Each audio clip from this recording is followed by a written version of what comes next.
Mhm. Great.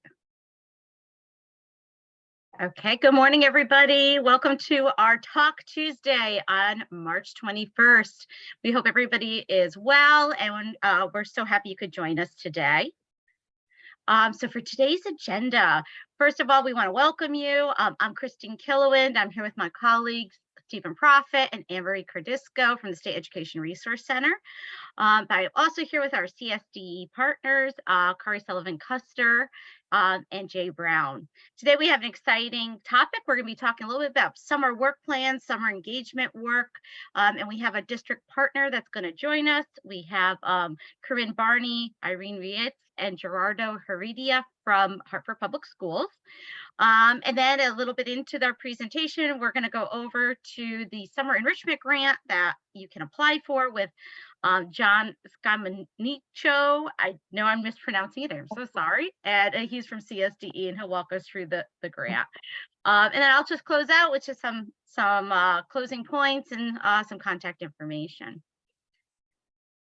Giving you a little bit of like what's the heads up with CSDE, what's new, and for the Superintendent's Digest, we have an actual rollout of a diversity training, a guide for hiring and recruiting diverse educators. There's a PDF of that on the website. Charter school best practices, the annual report from 21 to 22. There is also a Department of State's Exchange Visitor Secondary School Program. And we also have, we'll be talking about later today, the Summer Enrichment Grant Program, which is listed on Superintendent's Digest. So if you have trouble finding the link, you could just even go here to find the information. But John's going to walk us through a lot of that today. We have the School Mental Health Specialist Grant. We also have Designate Your Post-Secondary Readiness Leads.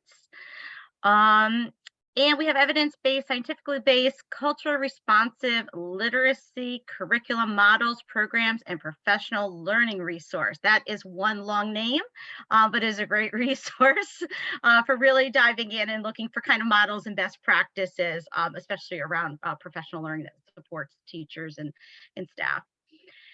And for the superintendent action, we have CSD, African American, Black, and Puerto Rican Latino audit survey.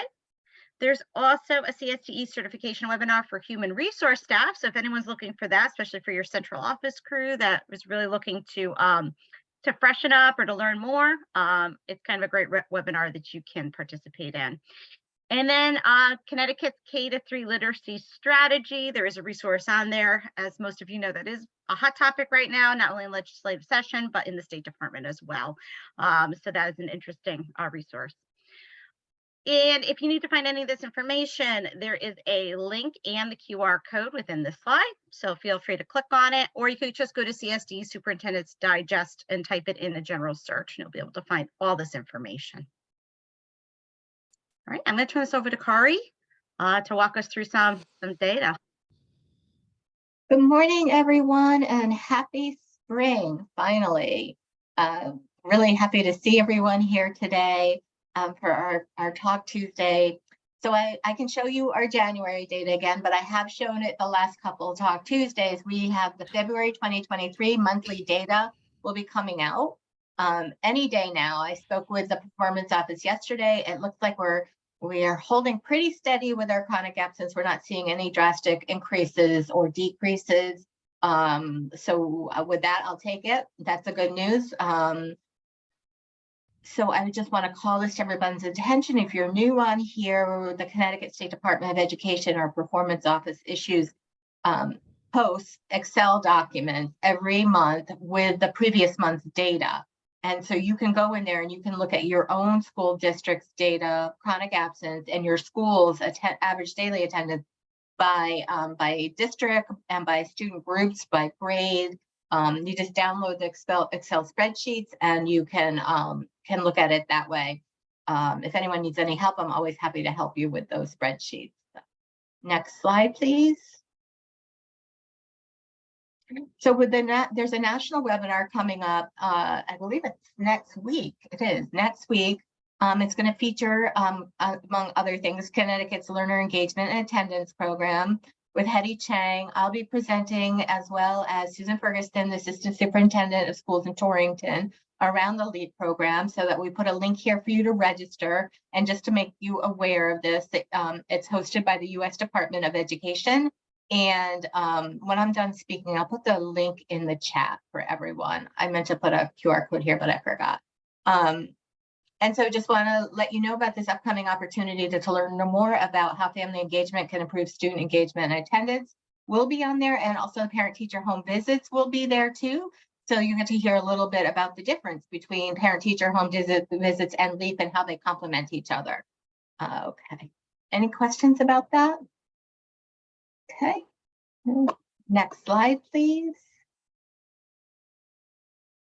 And if you are not familiar with the Learner Engagement Attendance Program, I'm just sharing this slide here with the video that was made by our partners at the Commission on, what was it called? Collaborative for Student Success created a video about LEAP. And so you'll have this link. And I also put a link to the LEAP evaluation in here too. So when you get the slides, you'll be able to learn more about LEAP. If you're interested in LEAP training, or for your home visitors, or to learn more about it for your district, please let me know and we can connect you with Francisco Beres at PrEP. If your district's I'll get interested in more training around just students' engagement and attendance systems and structures and policies and practices, we can help you with that too. So I'll talk about that more in another slide in a minute. Next slide, please. I just wanted to touch on this. We've been getting a lot of calls, and it's come to our attention that there may be some confusion about enrollment of students. And so a few months ago, SDE relaunched or reissued the residency verification guidance. And there's a link here. It's posted on the PSIS help site. And there's also this, this visual of guidance on the enrollment process and practices. And so in order to enroll, students need to have documents pertaining to their residency with their current apartment or home lease agreement, current utility, cable, or a home bill, current proof of government benefits or other government corresponding showing an address. One of these just to show documentation where they live. I'm sure a lot of you know this. A current driver's license, they're not required to have a driver's license. They're not required to have a photo ID, although I do understand that that is good practice. But we wouldn't want to hold up a student starting school because the parent didn't have a photo ID.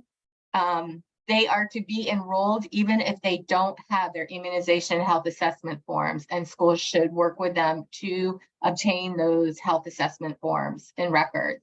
So we cannot hold up enrollment for those forms. So you can ask them not to attend school until they have those required forms, but they are to be enrolled. The key here is to have kids enrolled as quickly as possible. Are there any questions about that? If there are, you can always ask me offline. This is being recorded, so I understand that. And so it's come to our attention that districts are making families wait to enroll until they have their immunization and health assessment. So I can't stress that enough. We want kids enrolled in school for their own safety. And so that we know where they are and they have access to school meals and all the important stuff that they need in their daily lives. Next slide, please. So spring attendance slump. This is a slide I created this morning. It's a little busy, but I wanted to show you just the depth and breadth of information. Attendance Works just posted new guidance for the spring attendance slump.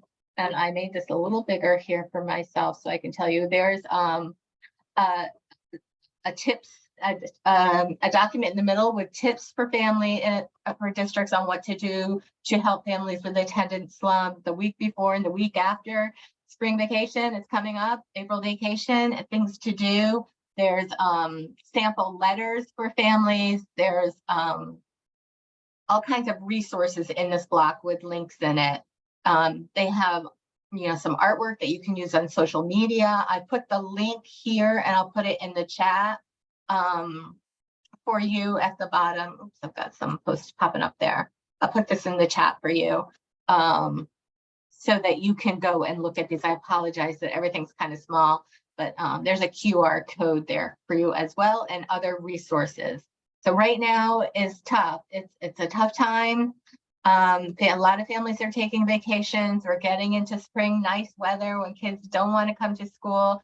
You guys, we're working hard. Everyone is working so hard at this. So we want to finish strong, as strong as we can. It's been harder this year than we anticipated. We have students who are disengaged from schools and misunderstandings about how important it is to come to school every day. And I just want to thank everyone for all their hard work in this, and try and bring you resources when they become available.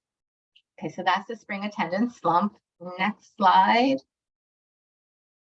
I wanted to do a couple shout outs today. New Haven Public Schools kicked off a 3-part e-learning series for secondary attendance teams, their middle schools and their high schools, with a focus on beating the spring slump. They recognize how hard this is. They're partnered with Attendance Works on this. And they kicked off just this week. And Gemma Joseph Lumpkin is the Chief of Youth and Family and Community Engagement, and her team are leading that work. So I just want to commend you guys on a really good job for bringing this resources in for your district and helping support your attendance teams. Patricia King at the Connecticut Technical Education Career System is coordinating a series on systemic solutions and for addressing attendance. We trained with them last week and their deans of students. And there's 2 more trainings coming up with their principals and administrators, and then with their attendance team. So I want to thank Patricia King at CTEX and EdAdvance and CREP came in and are partnering with them for that training. There are resources for your district if you are interested in some PD and training. So I just want to highlight that here. Manchester Public Schools, they have a great team of student engagement specialists that celebrated the 4th graders at Watt Elementary School for their Attend Dance with a parade and other celebrations. And here's a picture of one of their SESs. They had parade in every school, and they finished at Watt Elementary School with a dance and all kinds of fun activities. So there's a video of this celebration, and the kids at the end are just awesome. But I wanted to share this other video with you guys, just to bring a smile to your face this morning. It's the student engagement specialist at Manchester Public Schools did an attendance awareness video in the fall, and I haven't shared it. I wanted to share that with you.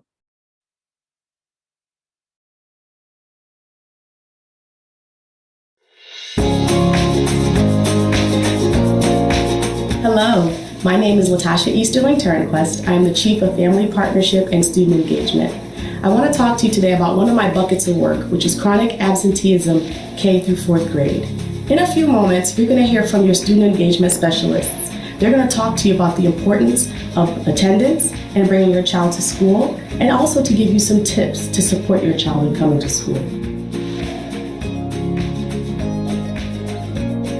Hi, I'm Destiny, Student Engagement Specialist, and a great way to plan your trips and vacations is to check out on our MPS website our school calendar.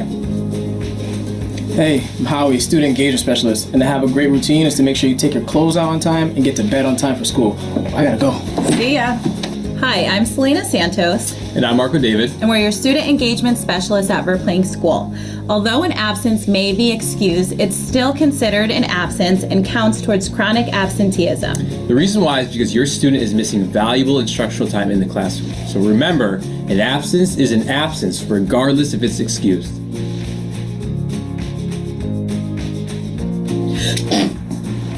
Thank you. Bless you.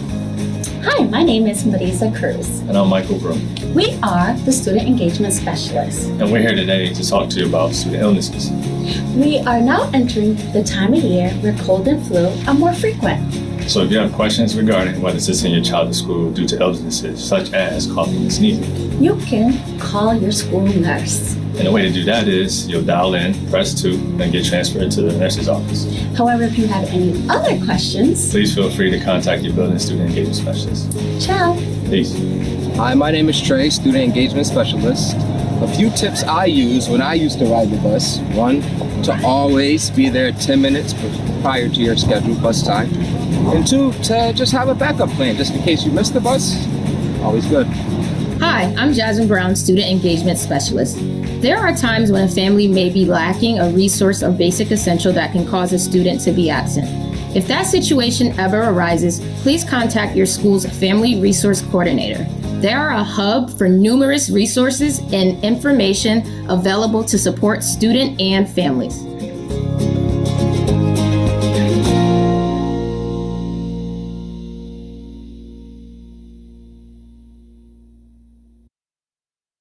Thank you so much. I just want to give a shout out to Manchester Public Schools. I know some of these wonderful actors and actresses, performers are here today, and just want to thank you for this wonderful video. I think, one of the things that I really loved about this is it really hit on every one of their messages that we want to give families, like about illness, about getting to bed early, about catching the bus on time, the range of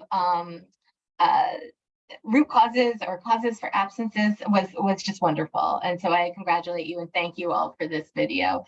They continue to pump these out, and you'll see in the slides there's a recent video that Latasha Easterling Turnquest shared with me just yesterday. And Latasha is the Chief of Family Partnerships and Student Engagement, and her team's awesome in Manchester.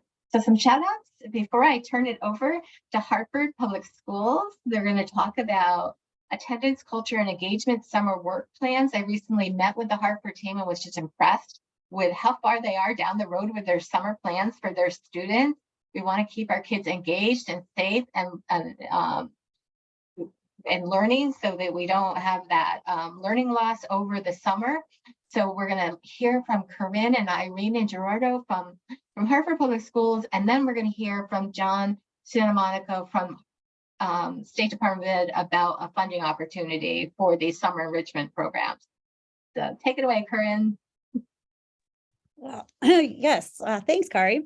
So I'm Corinne, Irene, and Gerardo are on as well.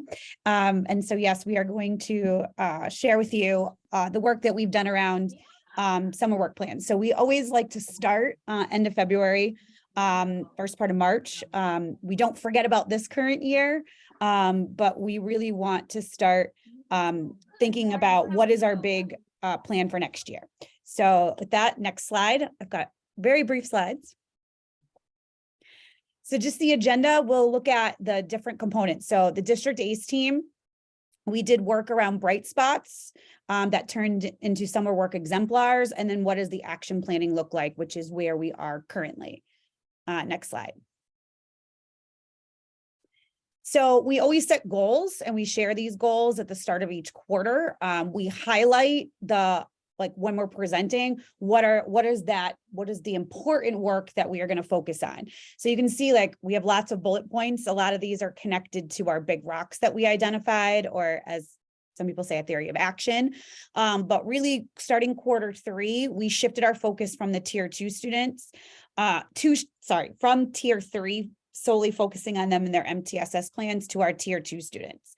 And then our tier 3 students become our summer work planning. Then we also rolled out our summer work plans that included re-engagement of tier 3 students.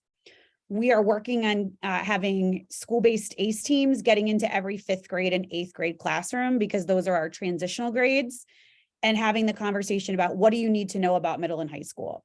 And then we are working on pulling focus groups of 9th grade students, because as you saw the data that Kari shared, someone put in the chat what does ACE stands for. So ACE stands for attendance, culture, and engagement. At Hartford, we changed just calling it an attendance team to an ACE team, because culture and engagement we felt goes hand in hand with attendance, that if you have a positive culture and climate and students are engaged, then they will attend school. And so those team members make up the ACE team. Which is a principal, assistant principal, social workers, resource teachers. We have student engagement specialists. We have family community service providers. So they all make up the team. And as I was saying, with ninth grade, the focus groups that we're going to be doing are why are they disengaged? So we're going to do 2 sets of focus groups, one around disengagement, and the other one is what did you wish you knew before you came to high school? So we're trying to figure out like what is it that we're missing that's creating disengagement between 8th grade and 9th grade.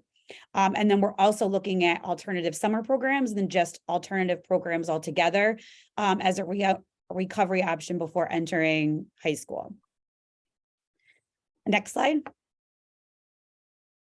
So as a district ACE team, we determine what the Q3 actions are going to be.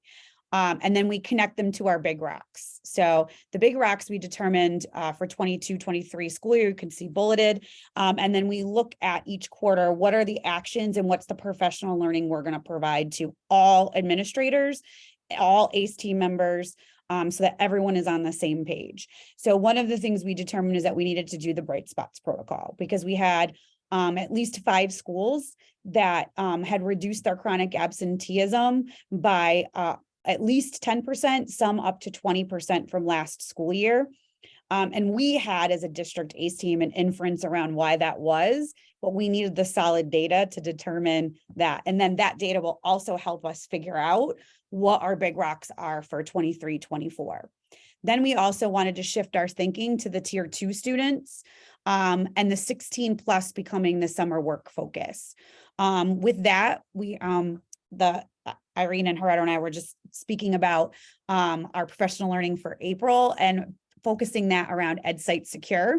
I don't know if you've been in yet. Irene and I have been down the rabbit hole of EdSite Secure for a couple of days now, but love the student profile because we're a very transient district. We get a lot of new students in, but also when we were doing our summer work plans last year, Irene and I were having to work with our data department to pull all the data manually for the students that were rolling up in those transition grades. And with EdSite Secure and the updates, we don't need to do that this year because schools can then go in with their rosters and pull up any student and see their attendance history from the time they were enrolled in a school in Connecticut, which is awesome. We also are analyzing the data to determine focus groups to hit our ESSER targets. So one thing that we just did, and we were talking about it this morning around summer work planning, is we created a district-wide data sheet with the 13 to 17 absences. We have our ESSER goal. So like, what is the target that kids need to hit for their school improvement plan, or sorry, kids, administrators need to hit to get their school improvement plan target. And how many kids is that on the CA list? But then we also included 17, 18 plus, so that schools then can start looking at those kids. Do they have MTSS plans? What is the summer work going to look like? Are they doing postcards? Are they doing home visits, et cetera, et cetera? Next slide. So here's just an example of where we are. I'm assuming the PowerPoint will go out. If it's in blue, it's an active link, meaning that we have completed the Bright Spots protocol for those schools. If it's not in blue, that means we're in process. So each of these schools come to our district ACE team and they do the Bright Spots protocol at the district ACE team level. We then take the notes in our agenda. However, we're planning a Bright Spot.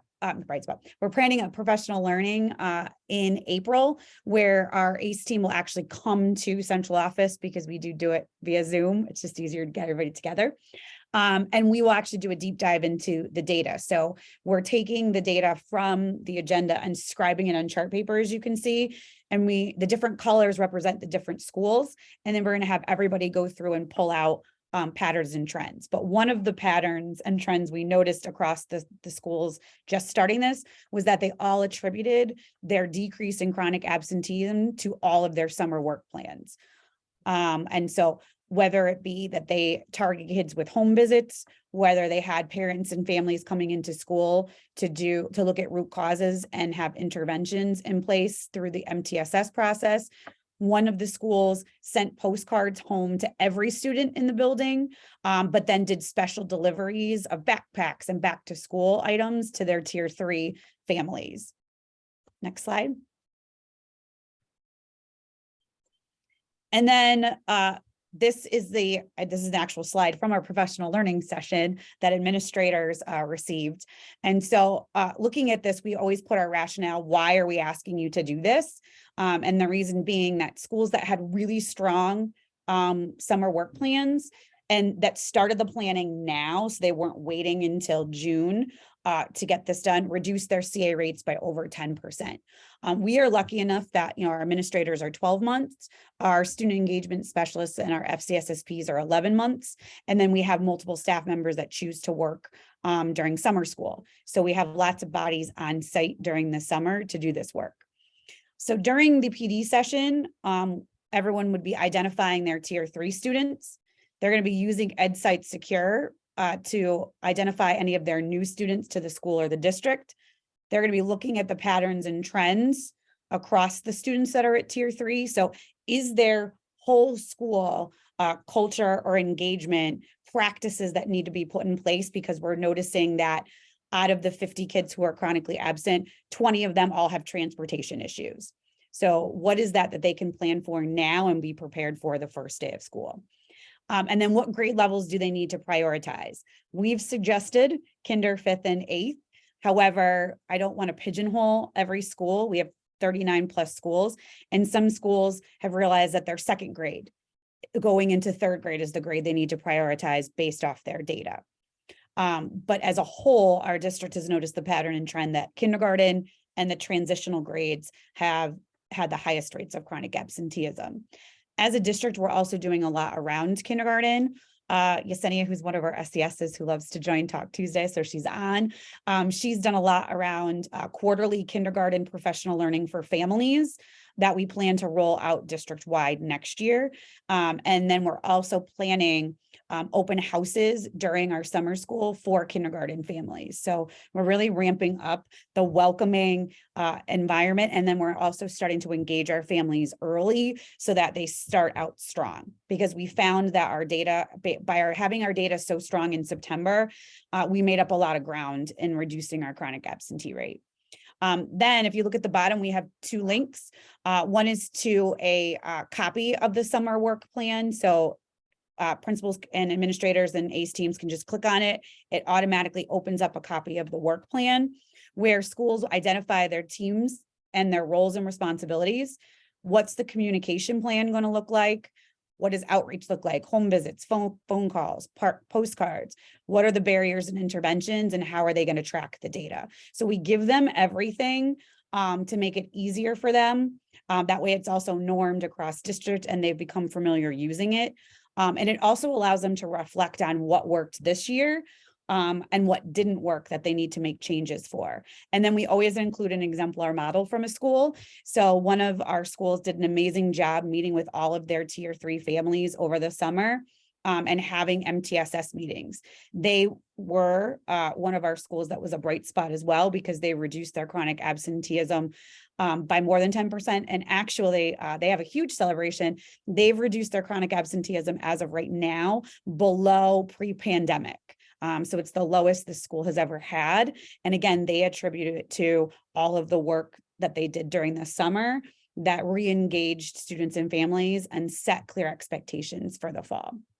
And I think that's the last slide.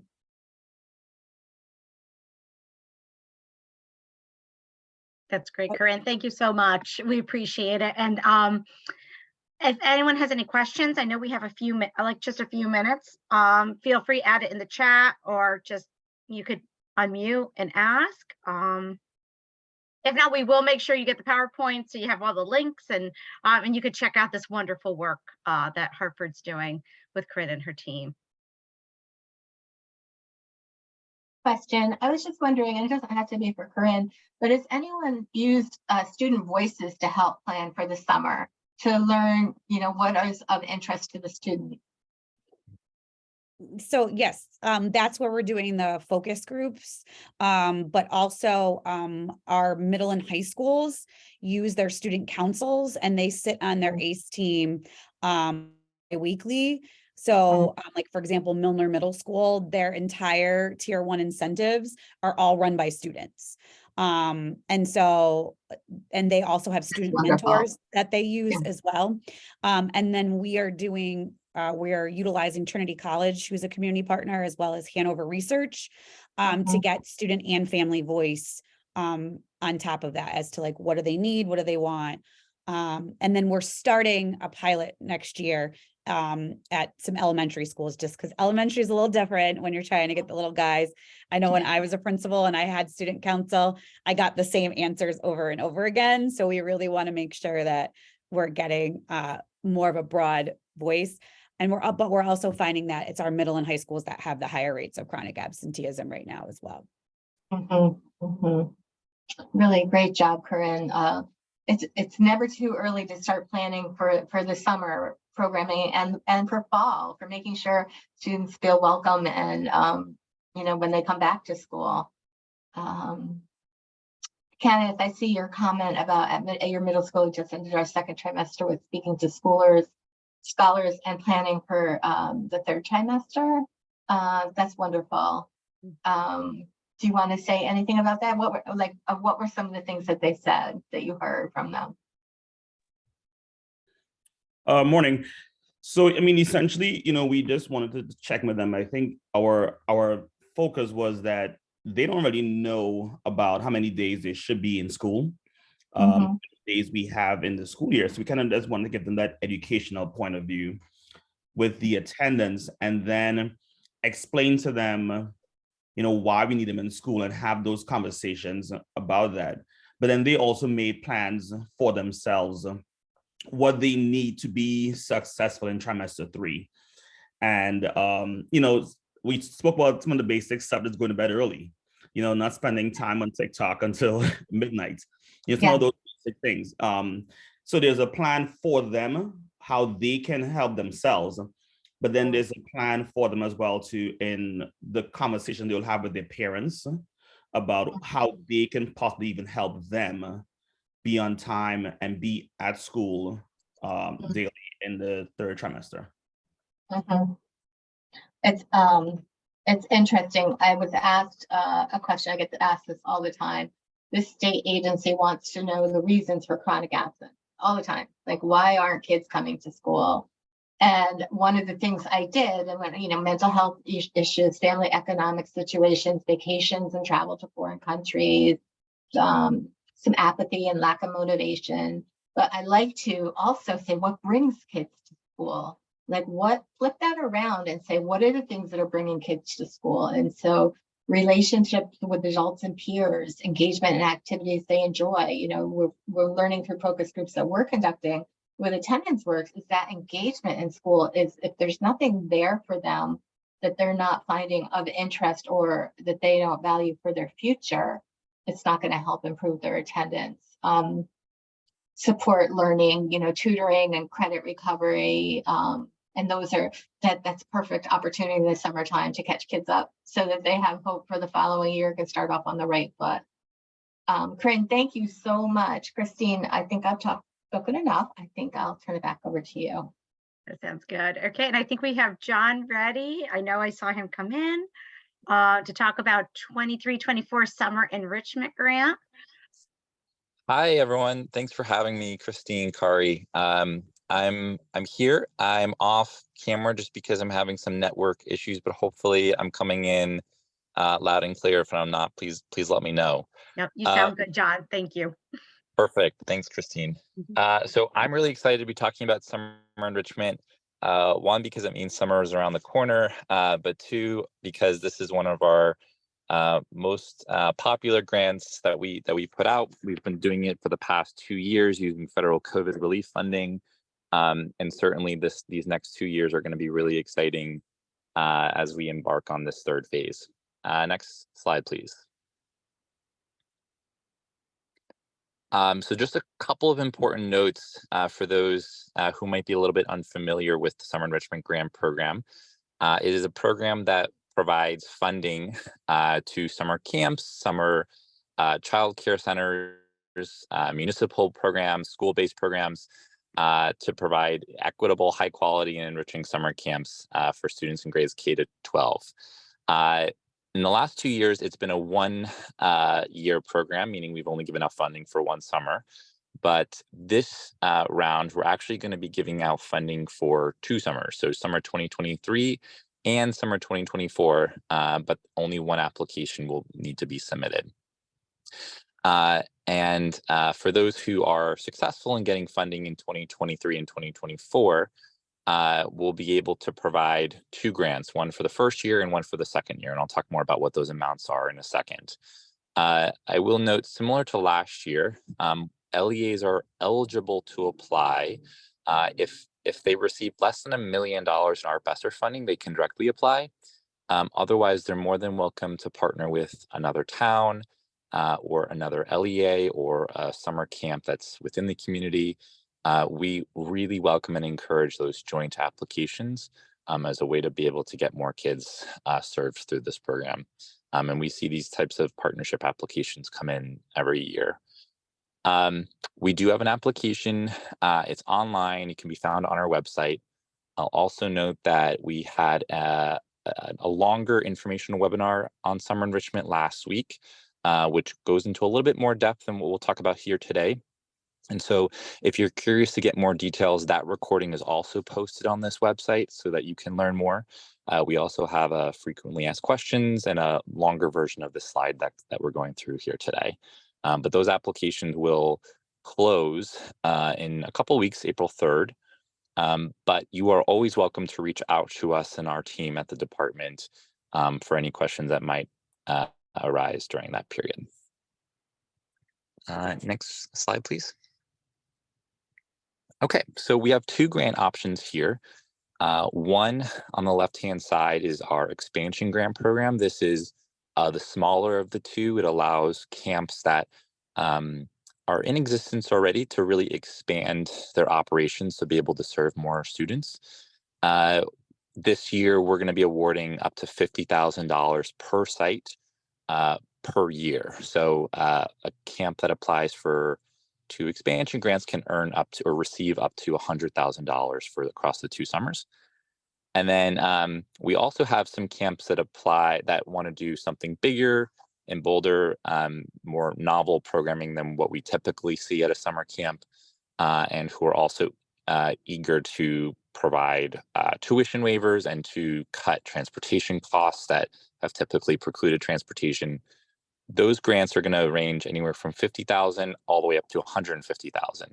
And so across the 2 summers, that could come out to be a $300,000 grant. If you are an LEA that runs multiple summer programs and at multiple schools, for example, each of those programs is allowed to apply, but we will only be accepting 1 application per site.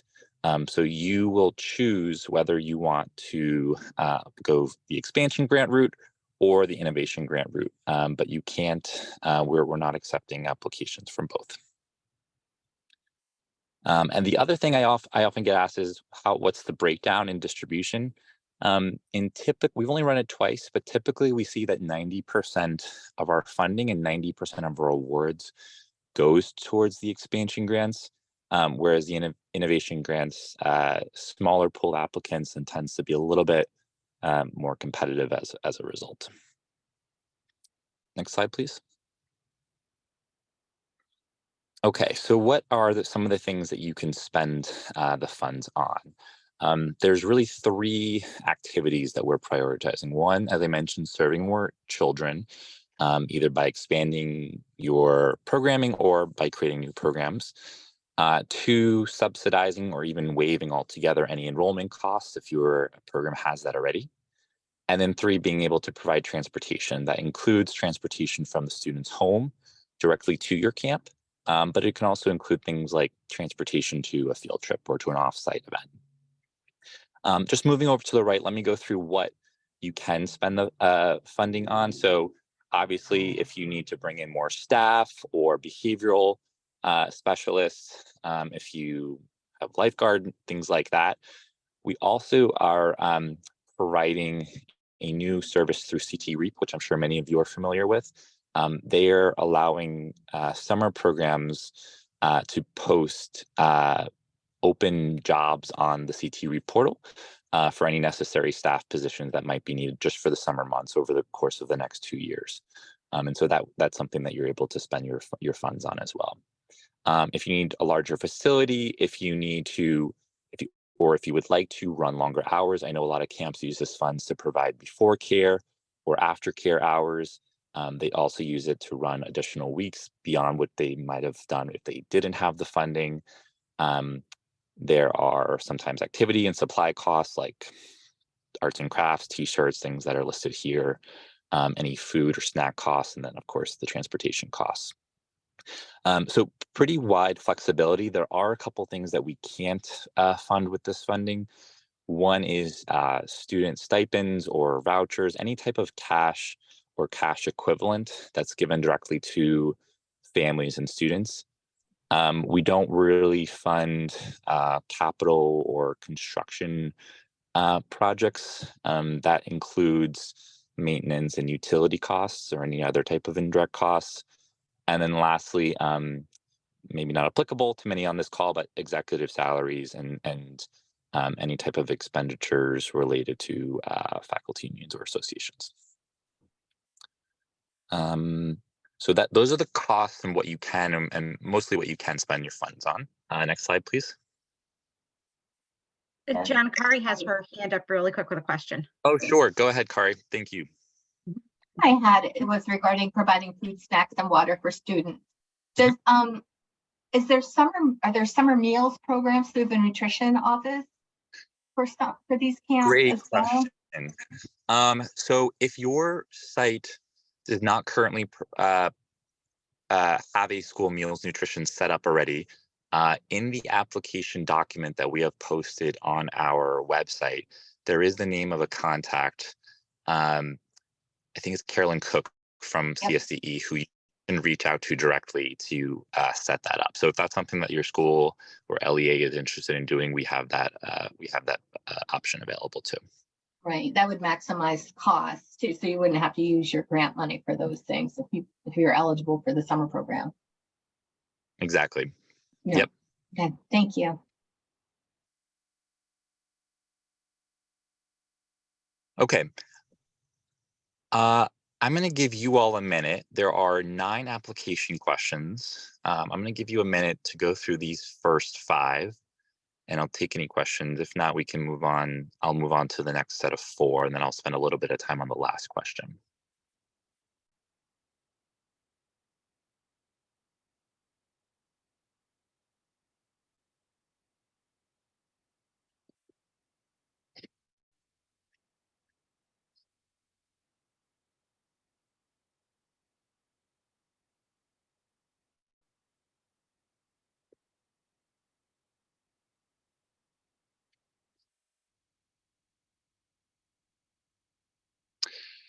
And just something to note, these questions, for those who apply, they can be completed on Qualtrics, which is our online survey form.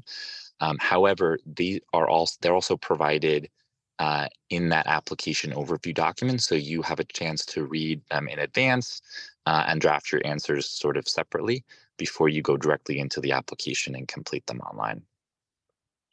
All right, let's go to the next page, and I'll show you what the last 4 look like.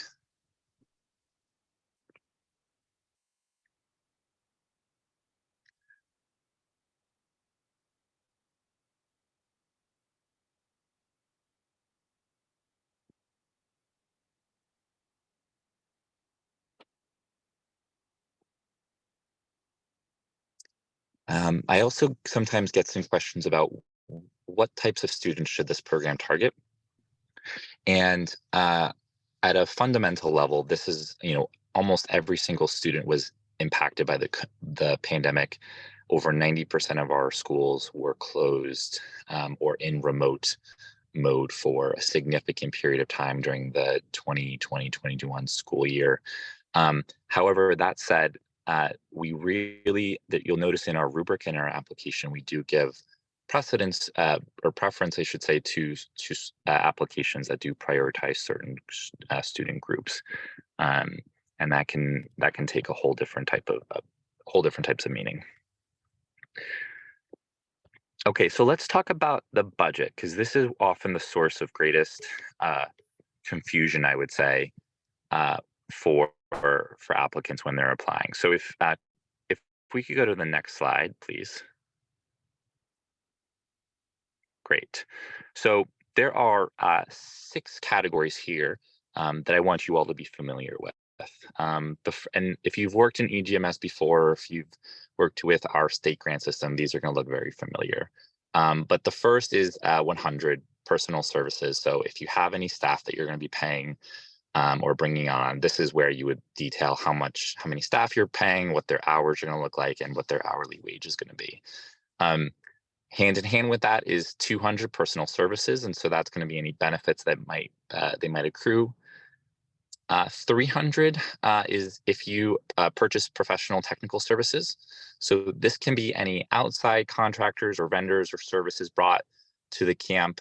We often have camps bringing in outside speakers or different acts, like, for example, magicians that they bring on. This is where you would place that. Additionally, if you decide to do field trips and you need to purchase tickets, that's also something that can go in this bucket in 300. 400, not something we see a lot of.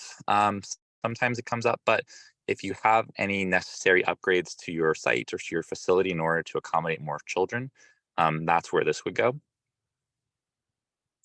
Section 500 is where you would put any services for or funding reserved for scholarships. And I'll talk more about how that needs to look in a second. Snacks, food usually goes here. We see bus and other transportation costs in category 500. And then lastly is 600 supplies. And that can include things like t-shirt, art supplies, sports equipment, pool supplies. We give, in the rubric, you will notice that budget is a really, really important category. And for a lot of camps, they put in beautiful detail in the first 8 questions. And then when it comes to budget, there isn't as much thought or care paid to this question. And it's often a reason why camps don't receive funding, even if they have a beautiful vision for what they want to do this summer. And so if you go to our next slide, please, I really encourage folks to spend time on this and to put together a budget that provides detail and that syncs up with the narrative that they're putting together. And so you can see here an example of what a high quality budget looks like. And this would be an example of a budget that received the full points. Go through this carefully. Again, it's all online on the recording, but some things I want to note here. In personal services category 100, you can see they're super specific with how many staff they're hiring, what wage they're paying those staff, and for how many hours and for how many weeks. So I have a clear sense of how they arrived at that $15,500 and $68 figure. Same thing with 200, how they arrived at the unemployments. Sometimes we just see folks put staff, 15,000, and we need a little bit more than that. The other thing I want to point out here is category 500. So you can see that this camp is providing 27 full-time, full summer scholarships for 8 weeks of camp. Each week of camp is $310. So they're giving out almost $67,000 in scholarships. That's fantastic. 27 kids are going to be able to go to this camp for free. That alone, that level of detail alone, though, is not sufficient because we really need to understand how your camp, how your program is going to take that $67,000 that it's reserving for scholarships and how it is spending it in order to operationalize over the course of these 8 weeks.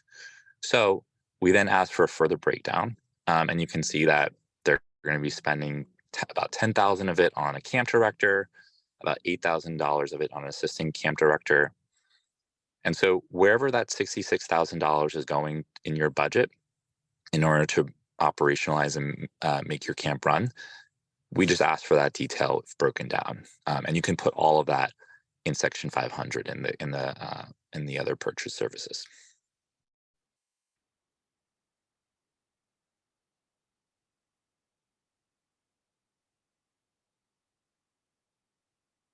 And then I have a question here from Kari. Do you see applications that include staff for family engagement? home visitors. You know, I don't know if I've ever seen that in any applications that I've read before. But it certainly could be something that if that was an important part of your program, especially if you wanted to maximize attendance, that I think would be considered an eligible expense.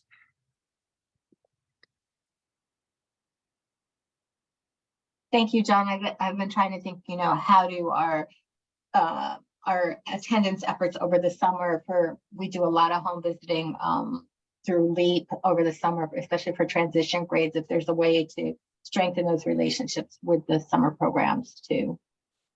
Yeah, it's a fantastic question. I think, you know, every year we run an evaluation of the program. And I think there was a question earlier about what is it that kids, is there any way to incorporate student voice into summer programs? And we often interview, as part of the evaluation, we have student surveys and student interviews. And you'll see that evaluation coming out, I think, soon in the coming weeks for 2022. The 2021 version is already out. But there are things like field trips and outdoor activities that tend to get highly rated by students. And so we know that attendance at these camps matters, right? And so if there was a way for, especially for our high needs populations, and so if there was something in an application that showed that the camp was really making an effort to go to the homes of the students who had signed up for camps but maybe weren't attending at a high rate, I think that would be a fantastic use of these dollars. Okay, next slide, please. Oh, and here's just an example of what a low quality budget looks like, something that wouldn't garner the full points, maybe not even half the points that are available. You can just see that there are subtotals, which are great, but not sufficient detail that helps us understand how that funding is being divvied up. And next slide, please. And this is my last one. So as just a general reminder, applications are due by April 3rd at 5 p.m. sharp, and you can submit those online. We don't accept them via email. And then we do have a group of readers organized through the RESCs that will be helping us to read and score and choose grant recipients. And so if you do submit an application, we aim to get you a decision no later than May 1st. Again, all of this information is summarized and spelled out on our website, which if you just Googled CSDE Summer Enrichment, it's the first thing that pops up. It's how I get there every day. But I also have an email address here that you can email our team directly as well. Yeah, I just posted in the chat the last evaluation of the Summer Enrichment Grant, which might be helpful for planning a new grant proposal. Yeah, and I also we were hoping that we would have the new evaluation out, but as soon as it does come out, we will share it on Talk Tuesday and through our distribution list so that everyone has access to it. This is a great opportunity to be thinking about, you know, the connections between the end of the school year over the summer and bringing kids back to the school year in a seamless way where they can remain engaged, especially those students who are struggling the most with academics and just coming to school in general. So John, thank you so much. Does anyone have any questions for John?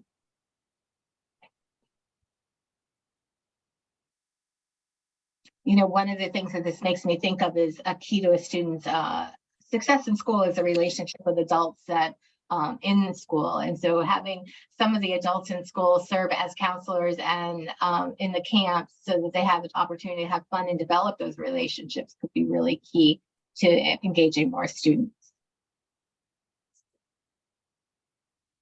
All right. Christine, do you want to take us through the last slide? That sounds good. Thank you so much, John. This is very informative. Just to let you guys know that our Talk Tuesdays, we only have a handful left till the end of the year. Don't worry, we're in lots of discussions, hopefully for more to come. So these are our dates. Our last four, April 4th, April 18th, May 2nd, and May 16th. And we'll be talking about some great topics to bring to you guys. And hopefully we'll be able to wrap things up really nice and think of where to set you off in a good pace and place for next school year as you're moving in that direction. And always keep in touch. Here are emails to contact us if you need anything. I will follow up with this session today very quickly because I want to make sure you guys get not only the PowerPoint, but the link to the grant application so you're ready to go with it as soon as you need to. So the video recording might not be on the website quite as quick enough, but at least you'll have the links and everything within the PowerPoint slides so you can get moving. And please feel free to reach out to us and of course John's email as well in case you're having questions about the grant application. And always also feel free to reach out to our other presenters as well. With that being said, thank you so much for joining us. This was really great. Summer programming is so important. Keeps kids engaged, keeps them going to school and interested in learning. So I thank you all for being here. Thank you, everyone. Thank you, Hartford. Thank you, John. Wonderful presentation.